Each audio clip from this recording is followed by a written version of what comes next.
રાજકોટ જિલ્લાના ધોરાજી નજીક આવેલ ભાદર 2 ડેમમાંથી સિંચાઈનું પાણી છોડવામાં આવ્યું।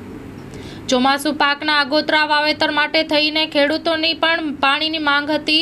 ખેડૂતોની માંગને ધ્યાને રાખીને અને ભાદર 2 ડેમમાંથી સિંચાઈ માટે કેનાલમાં પાણી છોડવામાં આવ્યું હતું। કપાસ, મગફળી, સોયાબીન અને તુવેર સહિતના વાવેતર કરતા ખેડૂતોને લાભ થશે। સિંચાઈ માટે પાણી છોડવામાં આવતા ખેડૂતોમાં ખુશીની લાગણી છવાઈ હતી। एनसी खोरा से नायब कार्यपालक इंदर भादर 2 सिंचाई योजना। भादर 2 सिंचाई योजनामां हाल આપણે પ્રી ખરીફ માટે પાણી નદને ભાદર 2 કેનાલમાં વહેડાવવામાં આવે છે। હાલ કુલ 140 ક્યુસેકનો પાણીનો પ્રવાહ કેનાલમાં વહેડાવવામાં આવે છે અને તેનાથી ધોરાજી તાલુકાના, ઉપલેટા તાલુકાના ગામોને સિંચાઈનો પાણીનો લાભ અત્યારે મળી શકે એમ છે। કેટલું પાણી જોઈએ? 140 ક્યુસેકનો પ્રવાહ આપણે કેનાલમાં છોડવામાં આવે છે। કેટલા પાકોનો લાભ થાય? આપણે જે પ્રી ખરીફમાં જે વાવતા હોય મગફળી કે જે બધા પાકો છે એમને આમાંથી ખાસ લાભ થઈ શકે એમ છે।